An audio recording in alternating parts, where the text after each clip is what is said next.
Curt, Dr. Brad, we have we coffee. we have coffee. I know you have apparently some things you want to talk about this morning. Oh, I had a great visit with you yesterday. I want to thank you for that. Um, I was a little discouraged. I was afraid I had insulted you somehow because we didn't agree. And then I just telling you what my had a response, and I'm like, I'm trying to process that information, right? And so I'm like, it turns out the difference is in the people on the right. He said all about time preferences. Well, that's probably true, but I have to understand which time preferences you're referring to. Well, so it's like this. I'm drawing a picture of our diamond, and I reconceived it in my mind. The ethical lines are not perpendicular or are not parallel to the center line. They're shaped like this. Okay. And so in my mind, the ethical lines represent time preference. Oh, I see. Both directions, both up and down. Yes, And the issue is that the people on the right disagree basically because of their time sensitivity. So you get maddened by the boys who have high time sensitivity because they think they need immediate action to gain relief of their distress. correct. Though, um, I want you to continue before I pour cold water. No, I'm not saying you're wrong. I caught that. I caught that. But it's like that. Let the deluge begin. Well, there are high time preference, meaning urgent, and low time preference, meaning patient, are people. And this has to do with the capacity to delay gratification. The capacity to delay gratification depends on your genetic ability to do so. It depends on your neuroticism. It depends on your conscientiousness. It depends on your intelligence. It depends on your knowledge and experience. And so high time preference is more likely to be present in the feminine spectrum because it is a in time rather than over time preference. In other words, it's an empathizing in time preference, whereas the conservative is systematizing over time preference. So you can have a systematizing, in other words, you can have systematizing, which is the conservative view, which is these guys, is they see the systemic problem, but you can lack the personality traits, intelligence, and skills to be able to achieve it over a longer period. Instead, you only possess immediate skills to exercise in the shorter period. The problem is the shorter period solution, which is burning, pillaging, raping, killing, breaking, stealing, destroying, right? It is really effective when you've got to the point where you've used low time preference to bring about the conditions that you want to change. But otherwise, you're just a fucking bunch of monkeys breaking things down, and the outcome is just as likely to be worse than the present condition as it is to be better. All right. The same problem with the female version of it is they have high time preference, but they organize effectively in time, so they use incrementalism to achieve what they want, despite having high short time preference, is because they keep gnawing at it. So this is why, liberals or the progressives and feminine are analog. In other words, your wife eventually wears you down because she's exhausted your ability to have patience with her, right? And the male version, which is a step function, this is a digital step function, which is I'm putting up with it, I'm putting up with it until I'm not putting up with this anymore, and then right. And so when you say I have a time preference, there's that can be separated. In other words, it sounds like a contradiction, but it's not. So I Yes. can have a high time, I can have systematizing that I understand consequences over time, but I can have too little agency to bring the solution together over time. And so I'm resistant to coordination with others. The left, on the other hand, the feminine left, isn't resistant to coordination with others. They're happy to adapt to others. This is by empathizing. And they have a short-term time preference. But because they use incrementalism, they're very likely to come to the end. So these when we say time preference, there's a difference with how it is expressed. In other words, we can express these things differently. I can have a time preference without the time capacity. In other words, I can have a time preference without the time capacity and produce the ends I want. What's time capacity mean? In other words, I don't have the ability to strategically form alliances, groups, strategies, produce plans and whatever, right? And so given that there's a separation between the classes and it's the lower classes that are being left behind of these men, what's happening is the upper classes are not caring about them. I'm an opposite, right? I do care about them, even though they exasperate the hell out of me, right? And so they don't have the capacity when isolated from their leadership to produce the strategy that can bring about their systemic understanding, right? They have a systemic intuition, but they have only a short-term ability for action. Whereas the left has a short-term prediction, but they have a long-term ability for action. Right. Right. So this is one of those problems that's two intersecting dimensions, right? And so one of the problems we run into all the time is somebody gets one of our ideas, like the libertarians are a time preference. That's where the libertarians come from, because they're an economic framework. In psychology, we call it delayed gratification. Right. But that's just your impulse, right? That isn't your ability. Your ability as a conservative is actually to predict what happens if everybody does this.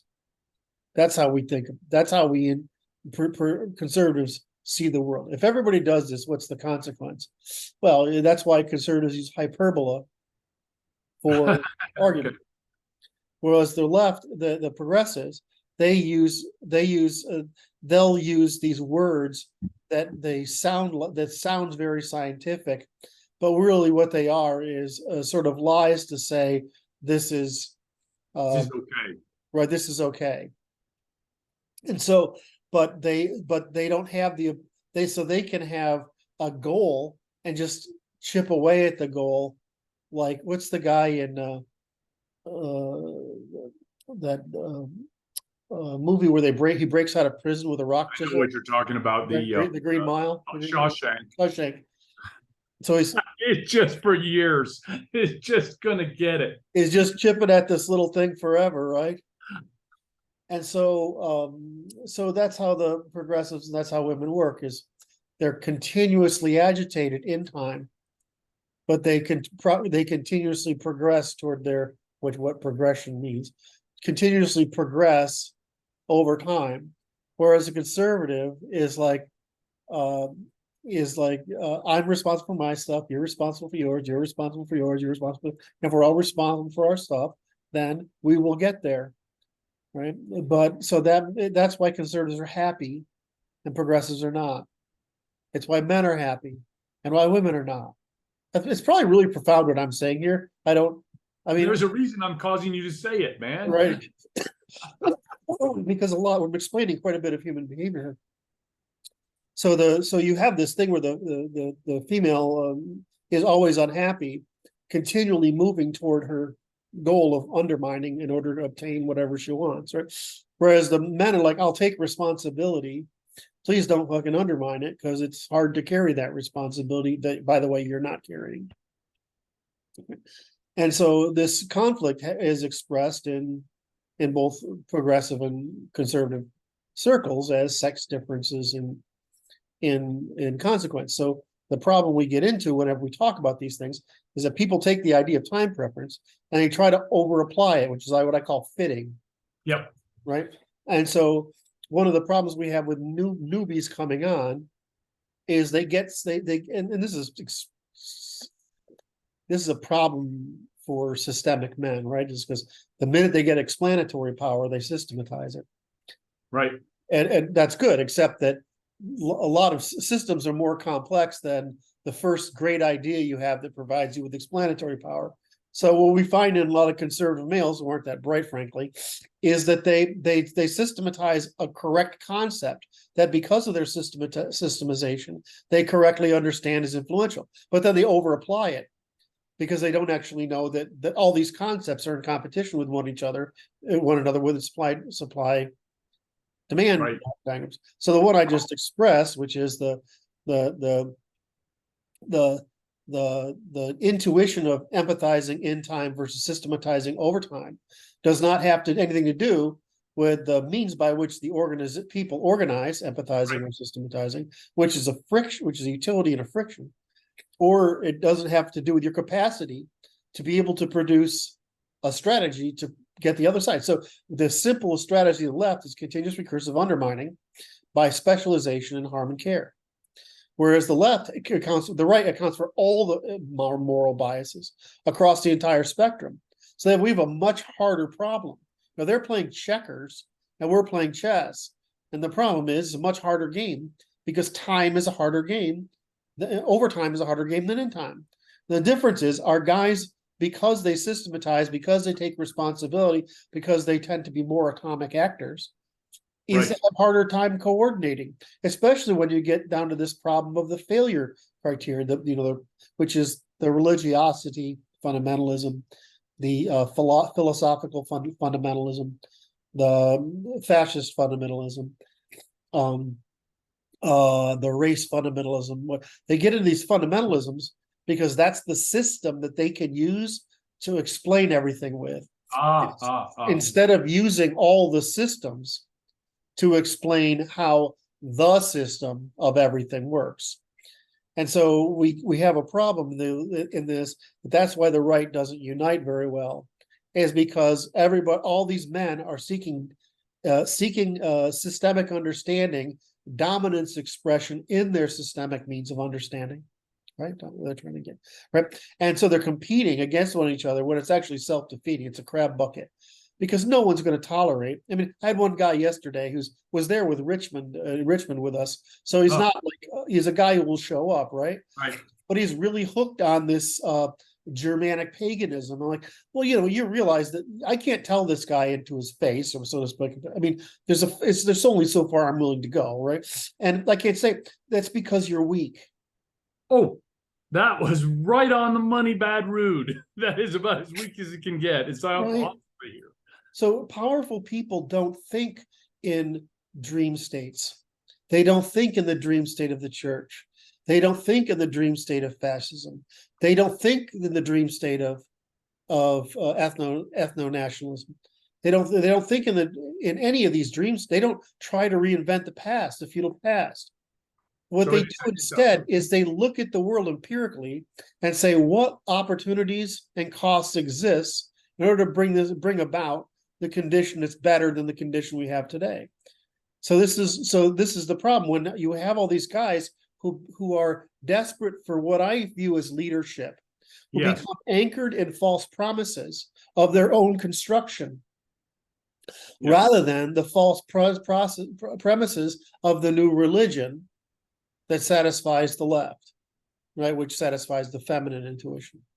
So it's very hard to organize the right, and that's why when John and I pretty much gave up on them, is because until you get to where, in other words, these people are no use except when you've already got the plan, and the public, there's enough of the public that wants the alternative. These people are no political use. That's why they have no political representation. They have no political representation.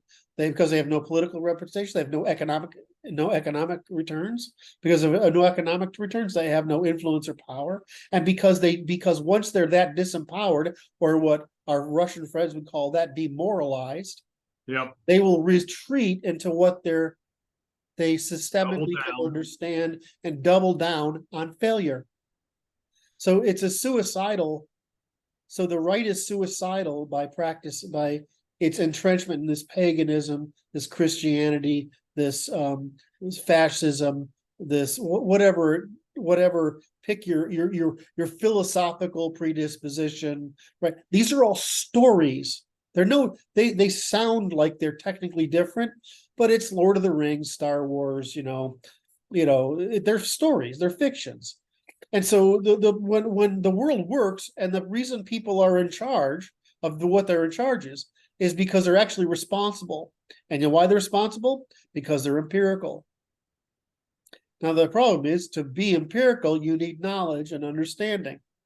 But do these guys have it? No, they're the most ignorant generation in the past century.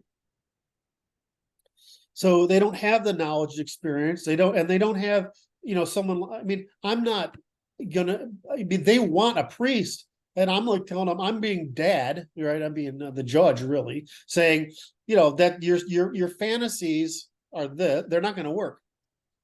What's going to work is having some plan to bring about a system that will be better for us than this one. And it's not anything stupid enough for you to like is insufficient to bring that about.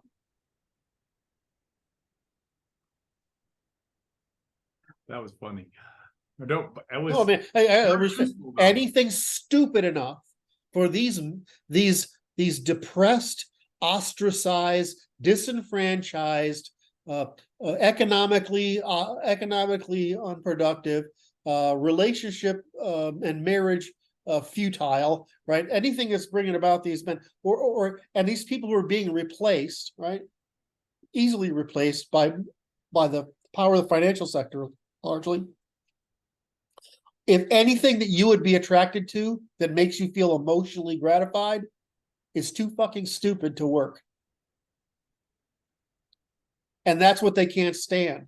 So they keep coming to me and saying, you need to make an equivalent of a religion or a philosophy. Or is this guy, you need to bring out paganism, or you need to revert to the Catholic Church or Orthodoxy or whatever. No, those are all too stupid.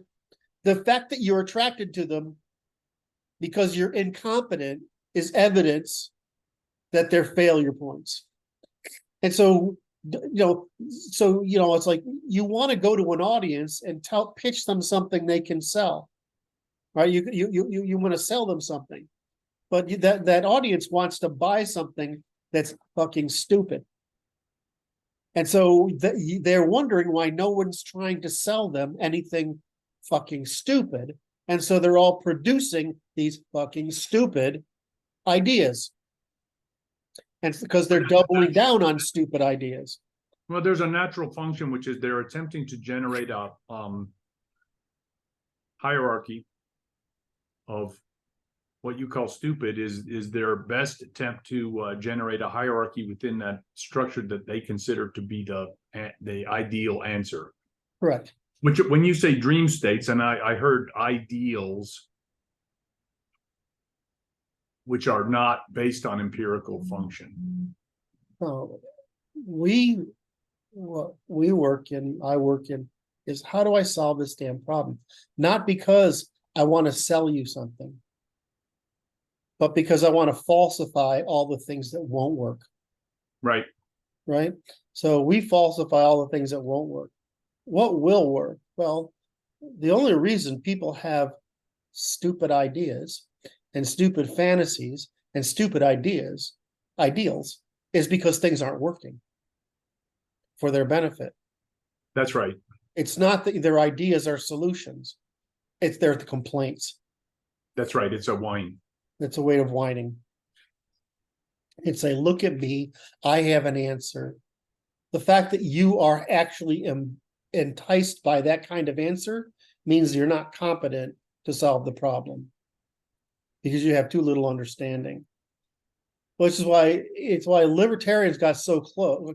Classical liberals pretty much got there. Libertarians got close, but they couldn't do it because there's too many lies in libertarianism, because it's basically middle class Marxism, right?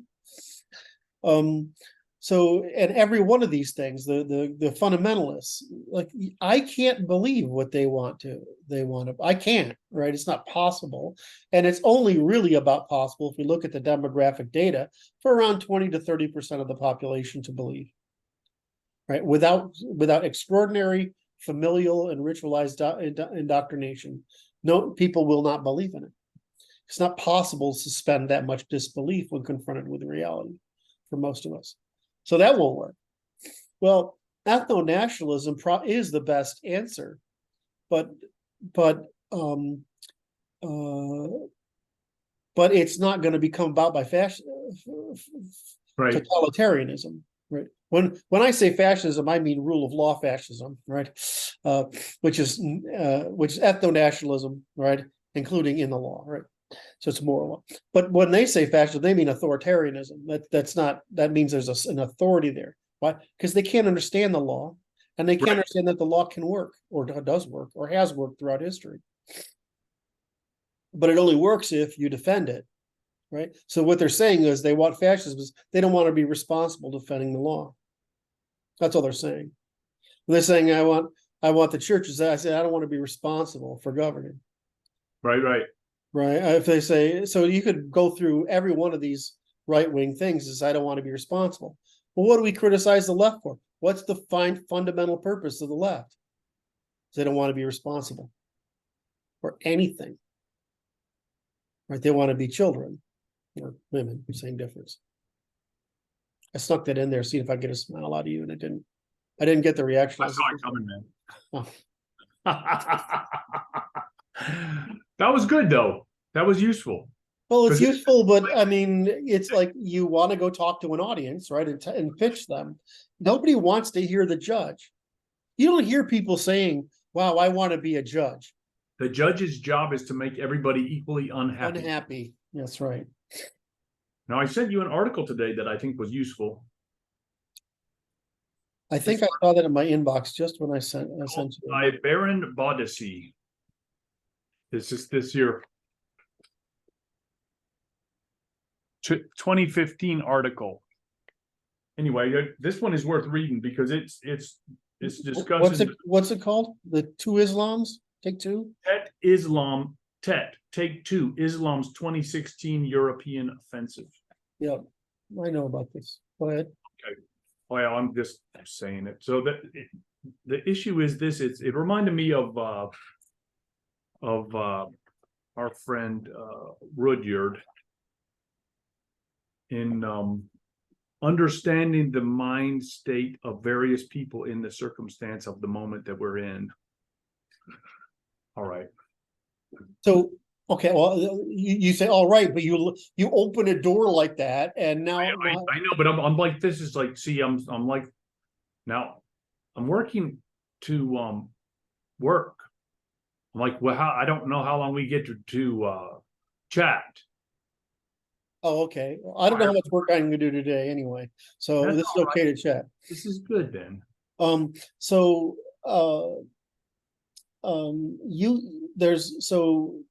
We're being colonized, and they're colonizing on purpose, but they're colonizing on purpose the way the Marxists colonized on purpose, right? These are two colonial movements that are happening in the West. Yes. And the West lives under especially Europe, lives under the virtue signaling assumption that the benefits of the Western civilization are enough to entice people out of these cults. Well, turns out it's enough to entice most Jews out of it. Why? Because they're capable of competing in high trust Western civilization. high trust, technocratic rule of law, administrative civilization. But the Muslim population has an average IQ of 85. That means basically 2/3 to 3/4 of the population is really not competent for participation in Western civilization. Doesn't mean 100% of them But are. the question it becomes, why are the Quisling elites importing millions of these guys into Western Europe, other than to extinguish the middle class Anglo types? Well, part of it is post-war guilt, right? It's the Jewish post-war, the Judaically imposed post-war guilt over the Nazis, right? They don't. Part of it is the European history of what they view as nationalism as a source of conflict. Part of it is European envy about the centralized power of the United States, which they would like to have, and France in particular would like to have, right? So they could have the power of DC over Europe, when, of course, we're seeking the opposite, to gut the power of DC and return it to the States. And part of it is that it's in bureaucratic self-interest. And part of it's the financial sector's self-interest. So, for example, I mean, listen, I can't remember who it was yesterday, what's her name, British politician, saying that, well, the problem with British economy is housing prices, because Britain has a scarcity of land, right? So they're for housing prices. Well, the housing prices only exist because of immigration, the competition between immigration. Well, I mean, how do we increase wage labor in the United States? Stop bringing in labor. And so there was, and then the business people will say, well, if I don't have cheap labor, then I can't complete an international market. And I'm like, well, maybe you shouldn't. Maybe you should compete in the domestic market, and and maybe our government should make sure that there's price controls that regulate competition outside. And we should return to more self-dependence, because what you're saying is we're to destroy ourselves through immigration of underclasses incapable of fulfilling the same kind of standards, norms, traditional standards, and behaviors, and frankly, the same intellectual and economic performance as European peoples. Then, of course, what you're saying is we're just making a little profit now, despite the fact that we're actually spending down capital. We're actually destroying ourselves. So I've said this in economics, is one of the fallacies I've said in economics is that lower prices are always better. No. Anti-fragility is always better. In other words, the preservation of capital and the accumulation of capital is always better, because the more capital you have, I don't mean monetary capital, I mean competitive capital. The more capital you have, especially human capital, the lower the price gets for everybody, right? Of everything. So lots of silly. This is again another problem of, I'm sorry to tie these two things together. This is a problem of fitting, is that one of the things that you notice is people are really excited when they find a rule that provides explanatory power. Okay. What they haven't done is what we do, is we take it not from explanation, but to decidability. In other words, we exhaust the opportunity to be wrong. Yes. Right. And so what you find in a lot of these economic ideas is they found a utility or an explanation, but they haven't taken it to decidability. So they haven't basically fleshed out the model. And it's this one idea. It's what I call mathiness. It's one idea, and this idea is good, and or Weber's ideal types, and this idea is good, and I got a hammer, and I got a hammer, and everything's a nail. Yeah. Everything I can see. So whether we're talking about the left-wing thinkers, the right-wing thinkers, we're talking about economists or scientists or whatever, right. We all tend to do this when the innovation in thinking is the calculus, and the innovation of the calculus is ended up as giving us the innovation of economics, and economics ended up helping us with physics, And these things together turned out to be equilibration of forces, right? It's so what I think we need to teach people is less of this I have the right answer than these are the factors contributing to the intersection of supply and demand. So I mean, if aliens came to us and they landed here, they would think we were really stupid because we don't do that. In other words, that's how we're capable of doing it. At least people above 115 are capable of doing it. And then if that happens, we can habituate it down to 100 or 95. Right. But you know, this idea, this ideal typeness, this oneness, this mathiness, all this idea of which is bound up with justificationism is very different from full accounting, discovery of limits, full accounting within those limits, and creating systems of supply and demand which explain behavior within those limits. And I guess the problem in the past was that people didn't understand this difference between sets, mathematics, and computation, and they didn't understand that we had grown up in an era of justification. And sometime in this between 1600 and 1800, because of European insights, we gradually switched over from justification to falsification. And so falsification is a much more expensive kind of thought, and it's quite a bit more work, but it's only more work if you don't have the first principles. Now that we have the first principles, it's not more work, it's just checklists. Like some old hen caught another hen, you know, taking off alone, you know. You can make up certain sayings that help you work through the checklist. I can visualize being in 7th grade, looking at the board in math class and saying, this is really strange, but I'm glad because it can work. And then saying to myself, I hate that I'm using this. Some old hen, you know, caught another hen taking on cosine tangent, right? And sine cosine tangent. Yeah. I'm using this thing, and I'm like, well, I mean, why do I belittling myself for having to rely on this sort of archaic method of memorization when turns out that it's incredibly useful.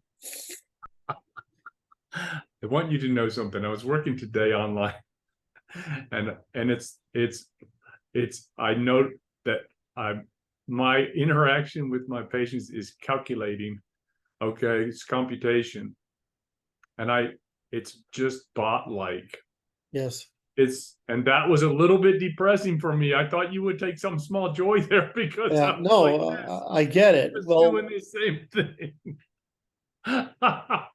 It's just another bot working with the other bot, and I'm like, I might as well be max headroom. I figure with the AI guys, I can generate a max headroom. I was watching one. It was on the Twitter feed, which I'm now caught off of. I've been punched in the nose by Twitter because I'm too bot-like, and I'm like, I don't know what that means. It's like it won't let me interact. Log out, log back in. What's that? They made a couple of mistakes lately. They sent out something that created a denial of service attack, and there's a bunch of stuff going on Twitter right now, and there's people picking on. Anyway, so you just need to log out, refresh, and log back in. Okay, I'll do that. Thank you for that advice. So when they push code out, sometimes it's got bugs. I mean, right? And so you know, Musk's attitude is, if we break anything, right? If the price of moving quickly is breaking things, that's okay, right? That's his, and he's right, of course. Yeah. So okay. So the second thing is that he's playing these financial games with people. And I'm like, I do the exact same thing, because you want a negotiating position, right? You're trying to obtain a negotiating position. And so when you're talking about lots of money, it's $1 billion. It's a negotiation. It adds up fast. So you know, you negotiate the position, and it's like people will follow their interests. You know, it's like I would say everything he does, I would do the same. And the difference is you have to not care what people think, because you know you have confidence. You don't know, but you have confidence that you're probably right. So we'll see how it works out, but So anyway, I was watching the Twitter, and there was an image. It was a video of Morgan Freeman saying, "This is not Morgan Freeman. This is an AI generated reality, and we're heading to just synthetic reality because you'll experience it, but it won't be real. It will be generated." Now, like, that sounds right. yeah, I That's know, but there's, how's that different? There's a clip of me out there, and I'm talking about how we use Molotov cocktails in Maidan, oh my. right? And I was trying to make an absurd point. I was using conservative hyperbole, which is what conservatives do, to say, let's think about this on a larger scale or over more time. So I'm saying they clipped that piece out, like I'm saying we should go around and Right. lob. So what's the difference? It's Right, actually, exactly. There's no difference. there's no difference.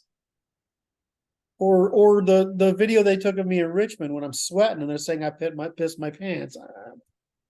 I'm wearing canvas pants, athletic underwear, and I've got I'm not going to say what I've got around my waist, but I mean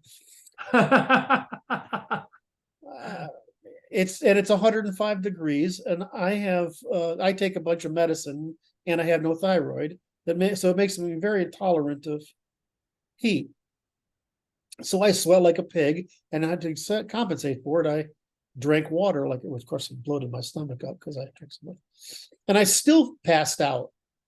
I almost passed out. I still had a really hard time recovering from it on the way I made it to the restaurant only because the guys helped me.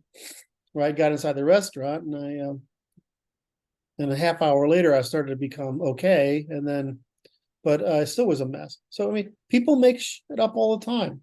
I mean, the thing is, it's pretty easy so far. It's still pretty easy to tell it's animated because it's really hard to fool. I mean, we call it the uncanny valley, right?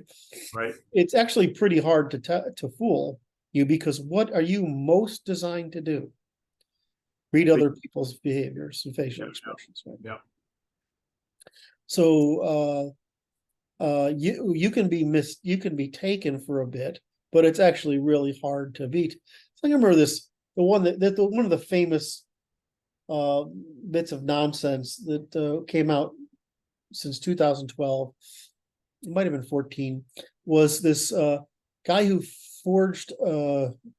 He took one rocket launching or two rocket launches. He made like 8 of them being rocket launched, like missiles being launched. And of course, it was photoshopped. Now I'm looking at that thing, and I just casually it goes up wrong. I mean, when I saw the thing, I'm like, that's not right, right? But I didn't care. But it looked wrong to me, right?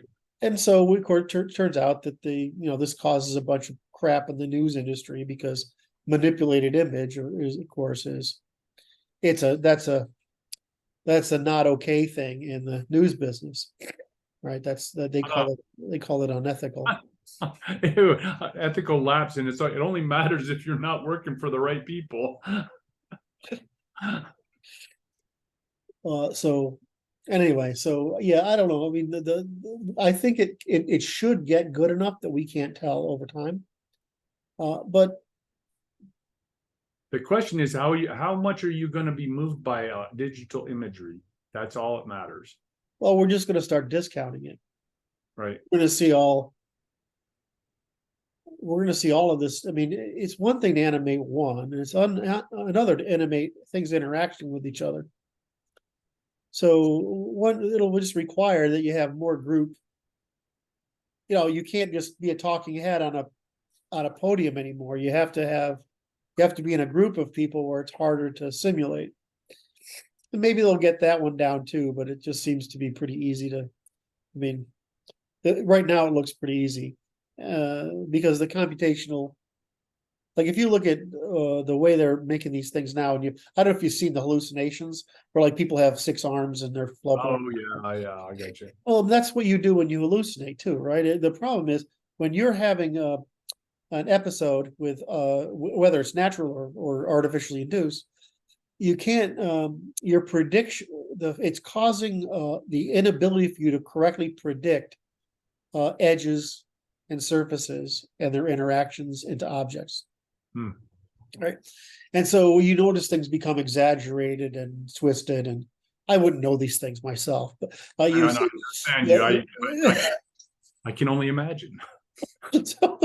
and you can hallucinate different things. But it's the same thing that's happening with the computers. They don't have until they can, you're seeing this happen now, create a 3D model Mhm. from memory, right? You have to be able to predict a 3D model. From experience, it's going to be very hard for them to be able to create animations other than these, right? Right. Right. That are my favorite one is hand, because they're having such a hard time with getting hands right, because you have too many fingers, too few fingers, fingers over merging with fingers, right? Because it's actually difficult for it to find. You need to understand hands and have one for a 3D model to work, right?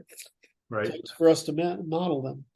But and you can still mess with people. People do this with photos all the time online. They say, "What are you looking at?" Usually it's some sexually suggestive thing, but it's actually just the way people's limbs are positioned next to each other, right? Right. And some ill-defined borders that allow you to make Right. an incorrect prediction. Right. Right. So in any event, what am I trying to get at? I'm saying, yeah, you brought up Morgan Freeman, and I'm like, yeah, well, I don't know. I suspect that there's going to be the way they'll handle that. They're going to make it illegal to use Somebody else's image. Right. somebody else's image against their will. And then you've already seen actors license their character after death, and I'm sure that's going to happen. Right. Because you get a Clint Eastwood, right? You're not going to run out of Clint Eastwood movies, right? Or I'm trying to think of somebody else, but I mean, there must be some pretty boy equivalent of, Right. or you know what it is? It's James Dean. no, I was thinking of it's the same age Eastwood. Why isn't it coming? I keep thinking of Ryan Reynolds. That's not it. It's I'll think of it in a minute. He's a blonde guy. He's tall. He's very handsome. He can't think of it. I can think of his movies. And I can't think of his name. Look on him, and it's weird because there's a guy on my street growing up who had the same name, and it was on his mailbox. It made me laugh every time or chuckle every time I went by. So it's escaping me. It's Butch Cassidy, Sundance Kid movie. Oh, I know who you're talking about. You know what I'm talking about? Blonde.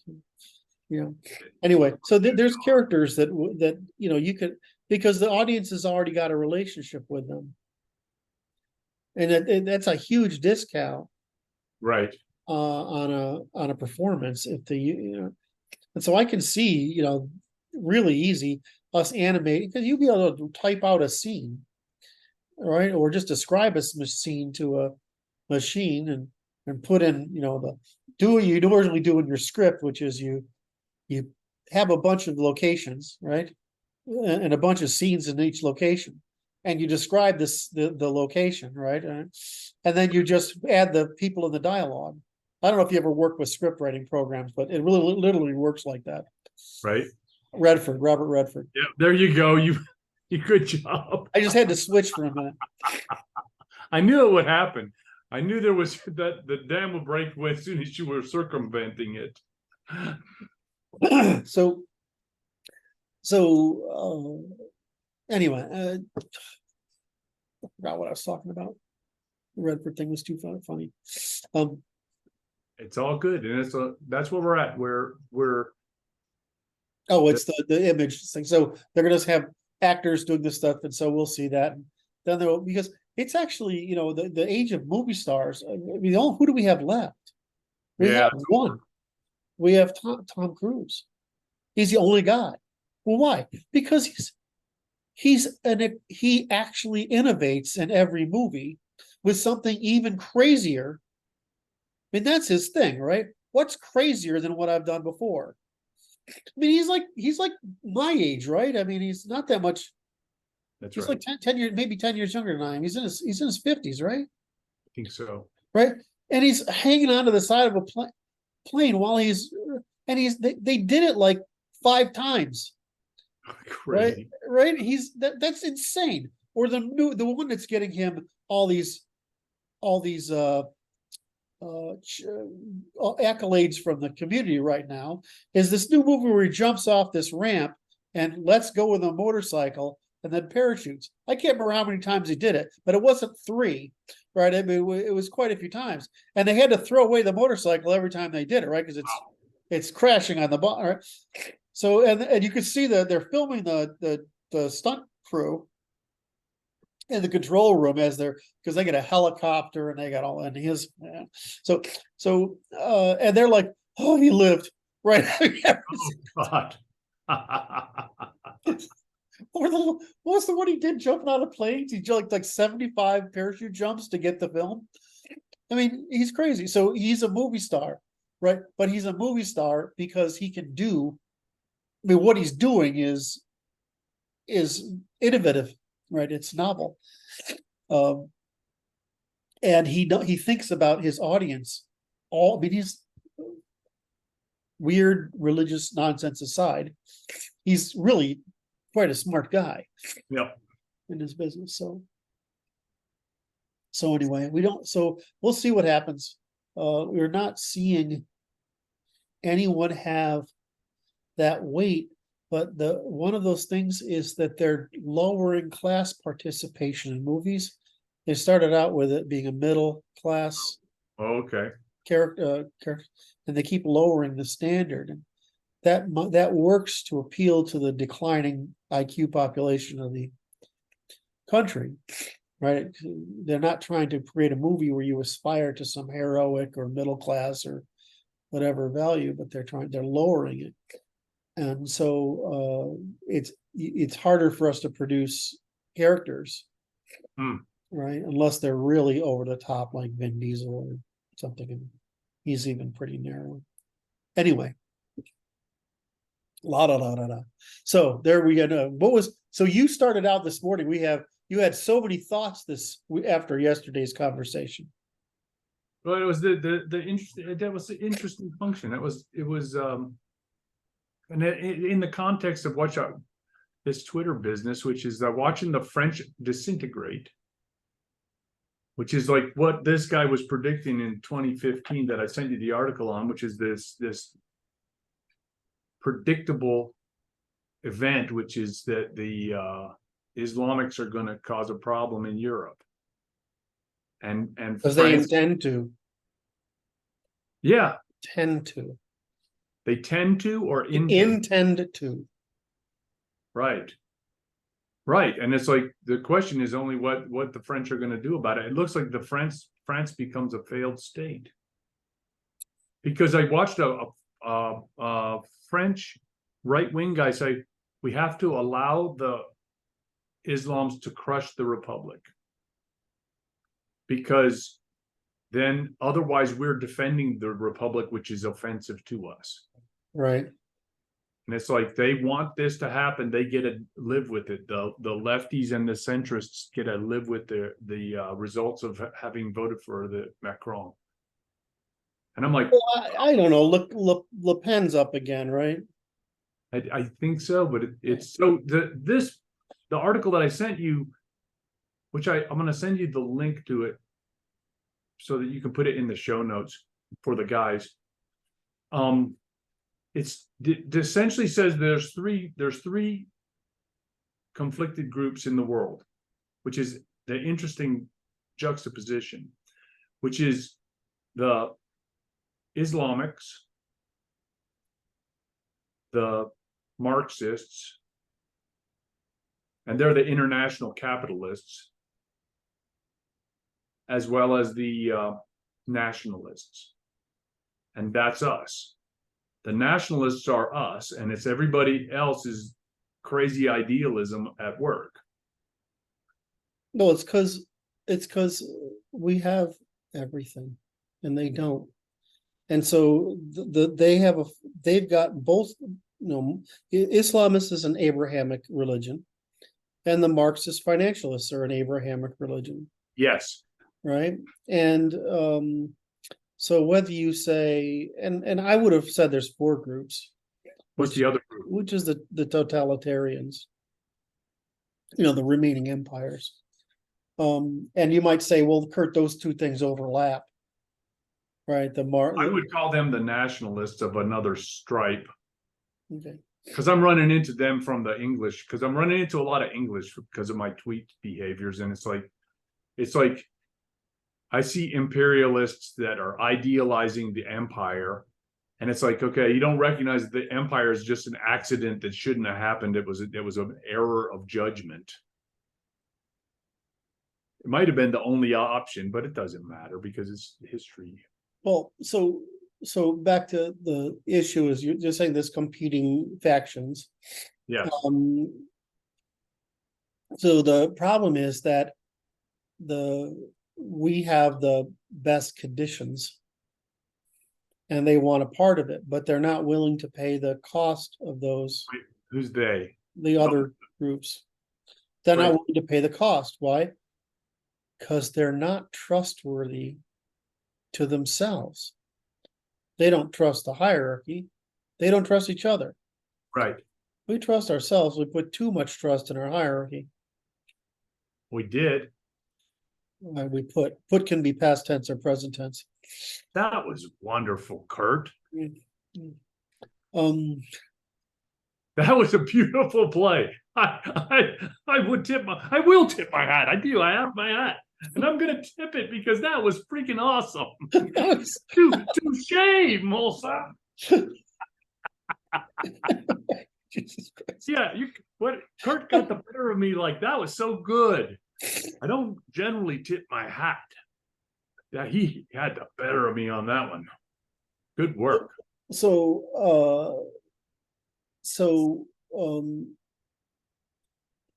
the issue comes to doubling down, okay? well, you gotta be willing to defend what you have, and this is the problem for all quote societies that obtain wealth sufficient to lift the working classes into consumption, is that it becomes so easy for most people that they won't bear the risk and cost of preserving what they have. And so we're in that position right now. Well, the issue goes to this is doubling down. Okay, so the idealists of the Marxists and Islamic types have to double down on the not reality and brute force us. Okay, and the problem is they didn't adequately disarm the Americans, and the Americans need to be destroyed in order to knock the legs out of Western civilization. Yeah, but why is it that they can't make it on their own? Why do they need to knock the legs out of Western civilization? Because they suck. It's because they suck, right? That's the answer. Now, wouldn't Chinese would be better? The Chinese people would be way better off as a number of separate states, because all the extraction would be impossible. They have a legal tradition, but they don't have a rule of law tradition. Now, the thing is that they've been doing business long enough, they're starting to get one. So the people would be better off. Now, the Russians are the Iranians, we'd be better off without the clerics, because they were better off without the clerics, right? Because they're basically our cousins, right? So there's no the Iranians are partly partly us. It's not a lot, but it's a little bit, but they're still Indo-Europeans, even though they've been unfortunately Arabized to their detriment. The Northern Indians are doing pretty good. The Indians are doing fairly well, I mean, all things considered.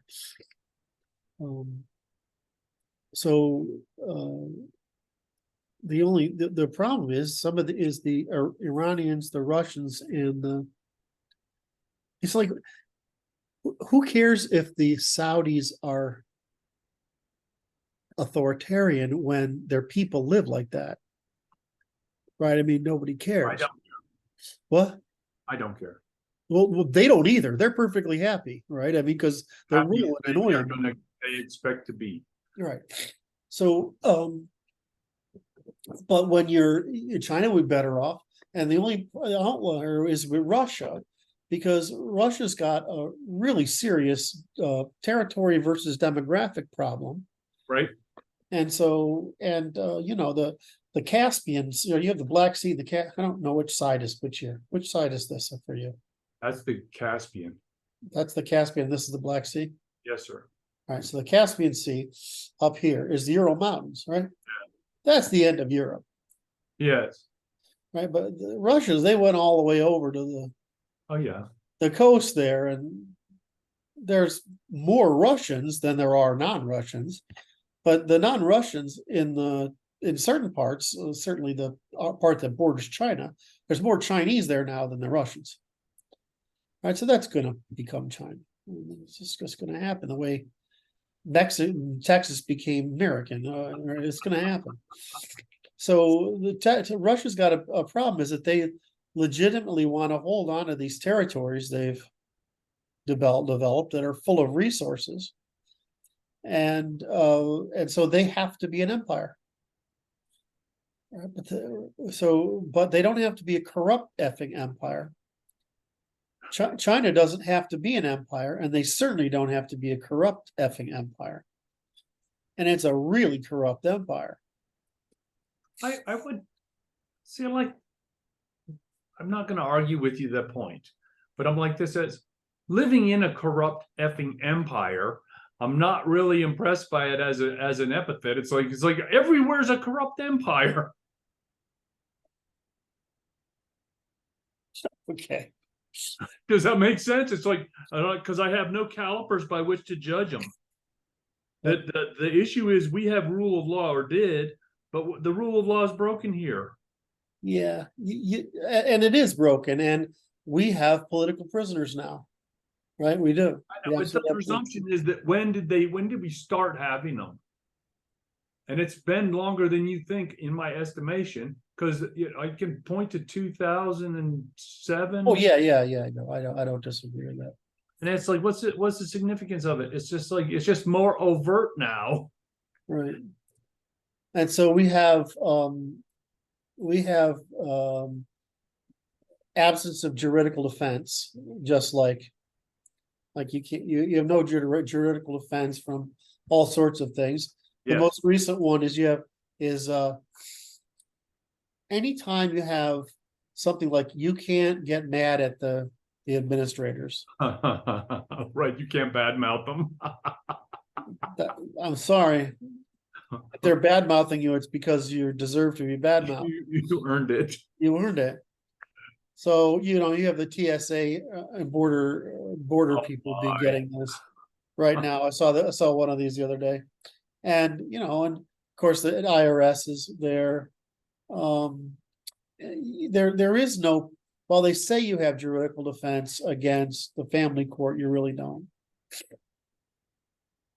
So we've got and you can have juridical defense without rule of law. In other words, you could go through the process of having a court defense of court, but the law actually is unethical, immoral, and unlawful, and illegitimate and unlawful.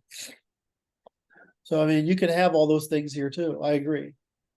Although I got to tell you, it's still easier to be self-determinant here than anywhere else.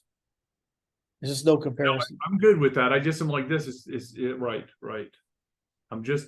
I regard the current situation as a salvage operation. We have to salvage the wreckage from the wreckage of this problematic situation. Are you sharing your screen or something? No, I'm thinking about what you're saying. Think about what you're saying. Yeah, I mean, there are no uncorrupt human organizations. That's right. It's a natural part. It's like It's rent seekers gotta seek rent or they're right. not. I mean, just that's, and the problem is minimizing it. So, well, I really complain about, giving speeding tickets for moms and minivans over 5 miles over the speed limit. But they, I bring up the statistic. I don't know if it's true anymore, but when I lived there, it was. Is this you had to be arrested for stealing 9 cars before you did a day of jail, right? Right. Or It's a low hanging fruit prop issue, the administrative ease of imposing taxation upon the populace. yes, So it's like we don't want to tax the guy that costs so much and is so much work to tax because he's really going to get irritable and resist forcibly. And it's like that's going to be expensive. We don't want to do that, but the mom's going to pay the $100, or the dad who has to go work is going to pay the $100. yeah. Or this guy that choked that guy out on the New York. Oh subway. yeah, yeah. Give him the fucking medal. He should have got a medal. Right. The problem is if they give that guy a medal, there's gonna be a lot of choked out people on the subway because it's a shithole. Well, until it stops being a shithole, they won't be choked out people. Right. I mean, I just can't imagine, like, I've been on Russian and Ukrainian subways, right? I mean, you'd get creamed for any of that stuff. Hmm. Right. And that's why they're awesome. Because you got to behave. Weird shit that happens on Japanese stuff. Those people are fucking pedophiles. I mean, it's like a natural pedophilia in the Japanese population or something. It's just the weirdest shit that goes on there. They're really weird people. Anyway. All right. Oh. Yeah, it's like, I studied philosophy. I'm glad you did. I studied artificial intelligence, cognitive science, physics, economics, and law. And what you learn about what, and you know why you don't study law? Because it tells you what's not to do, and it tells you how bad people are. You go study philosophy; it's one step from theology, right? Yeah. Anyway, so back to your France. Yes, thank you. I don't see it. I see Europe having enough. Having enough what? Having enough of I've Europe. had enough. Get fed up. Right. So, the Russians sort of reawoke the Germans. It's really funny watching their, what's his name? I want to say Schultz. That's not his name. I can't remember. Okay. I can't. Why can't I remember things today? It's like sometimes they come. Anyway, I can see his face perfectly. I can hear his voice, and I can't remember his name. Anyway, so watching him mature over the past year and a half has been hysterical.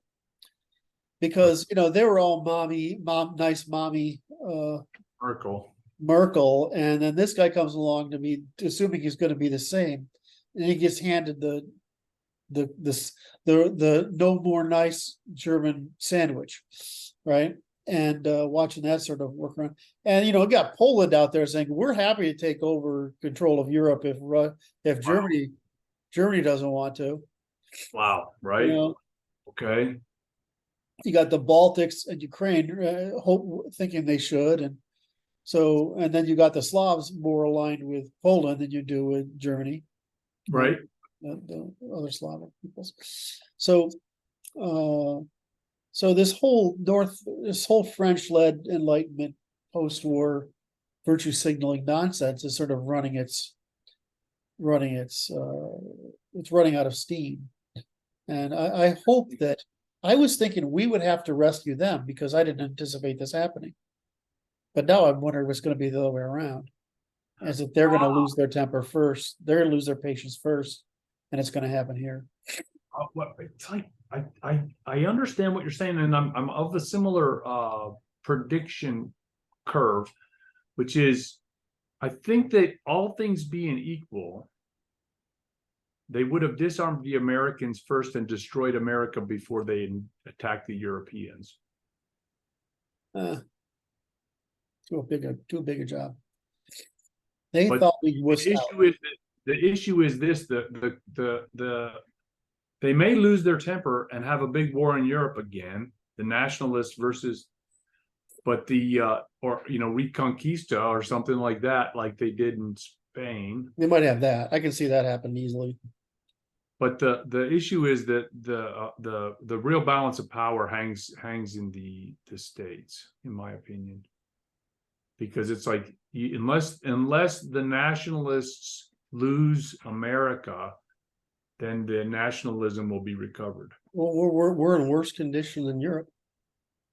How so? We're down to 50% now, and they have a 10% problem. Right, so our problem is way worse than theirs. The difference is we're more likely, our guys are more likely to act. At least we thought so. But they've had problems in Germany because it's definitely have been putting together groups willing to create political violence. And there's only 80 million of them, right? So if you take half of the population, it's 150 million. I mean, it's basically many white people in America as there are white people in Russia. Think about that, which is roughly twice that of. It's about the same as France and Germany. There's only about many white people in America as there are in France and Germany combined, or in Russia. So I'm not. The difference between I know we can do it, and I know it will be done. Right? Well, Well, I still don't know how that war is going to turn out. I just know that it is winnable. I just don't know if it will be won. I'm losing my faith in our people pretty quickly. that's okay. Just do your job. I do my job anyway. I can't Keep trudge on. do my job. That's what I do too. I kind of got complained for my sniffles. I'm sorry if my sniffles bother you. It's not a deviated Wait, septum. Like this is what I say.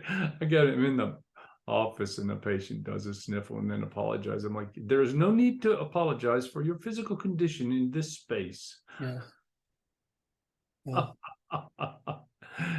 Oh my.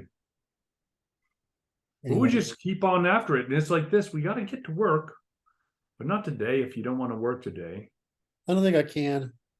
I had another, as you can hear with my nose. Yes. I had quite a bit of trouble sleeping last night. And I tried to get caught up this morning. I went back to bed and I'm still not, as you can hear my voice sounds tired. And I'm only really good for a couple hours a day. So I'm excited because I want to work and for the audience, we're doing pretty good really. Both in the first principles stream that Brad and I are working on the science and the rights and obligations stream. And man, was it a lot of work in both of them. So Brad and I do not have an awful lot of holes in the co-op. There's a bunch of little holes in the cooperation section. They're all stubbed out, like organic, asexual, sexual, right? These kinds of computation. We got to explain computation on those levels. And then we have we've stubbed out a few things like we need to deal with more organizations and institutions. So this is stuff we've done before. It's not hard. And then we've already started on working on summarizing the ternary logic. And we've started stubbing out the mankind. So I mean, technically speaking, we're working through the first principles, right? And the hard stuff's all the physics. Oh, I have one more physics thing to mention. Is that okay? Yeah. So for the audience, we're making good progress on it. I'm pretty happy. Of course, when we get it all in place and post it all up there, we'll say, please shoot holes in this, because you undoubtedly will. Because as you could, I noticed when Brad and I are talking, and the guys and I are talking, the logic isn't always as evident because there's so much of it to account for. And so I'm sure that they'll say, you need to explain this, you can explain this, or this doesn't seem right. That's right. So what thing happened is I'm still trying to get what's his name for an interview. I have to be healthy enough to have the interview. And then there was a piece by, God, what's his name? The popular physicist, not popular. It's an online education. He runs Veritasium. That's what his name is. Okay. And he put a piece on entropy out yesterday, or the day before, or something recently. And I always watch everything he produces, partly because I think he's a great educator, but sometimes he frustrates me. It's like he did with her and he explains something, but he leaves a gap there, and the people insert woo-woo. But anyway, he's still very, very good. Right? And so he's talking about entropy. And he said an interesting thing, which is, well, life actually accelerates entropy, which is really interesting. So life defeats entropy itself, but this consequence of life is actually it accelerates entropy. And I said, that's a really good. I kept thinking, that doesn't affect our work at all. And so I was thinking about it. I was like, well, does this change anything? I probably should put it in there because it's not obvious that life accelerates entropy. And I think what I thought about afterwards, and I think about not that infrequently, is once we solve the universe, which we're not that far from, certainly in the next 100 years, is if there is no way to capture the 0 point, work with the energy of the entropy of the universe should be an energy source, basically, and we should be able, hopefully we can circumvent what we call permittivity, permissivity, right, etc. And if that can happen, then we can have all these things like faster than light and faster than light communication, all this other stuff, and it's why, all those things. But if those things aren't true and heat death is the future, what happens to our view of religion? What happens? Because other people have talked about this, but they talk about it in this physics context as if it doesn't matter. But I actually think, given the fact that we are approaching the need for a new religion, that actually matters quite a bit. And the only answer is that we'll never know if we can defeat it or not. Right? There's no way to. In other words, if there is one universe, right? One of the other things he brings up, I thought he brought up, was a really interesting example, is how much of the universe is already captured in black holes, which was fascinating to me. But it's like, what do you do when you say, well, we have trillions of years to worry about this problem, right? So we could just leave open just like we have God now, we can leave open the same idea, which is that our job is to find a way, right? Keep searching to survive the heat death of the universe. Right? That's right. I don't think can happen, because I think this is the universe can never get to heat death because whatever's causing it to expand, the pressure will reverse and do something opposite. So any event. For those of you who are worried. Well, I mean, it's trillions of years. Who gives a shit, right? But Your Keynesian justification. well, so before somebody teases me, it's limit Wait, based. I just teased you.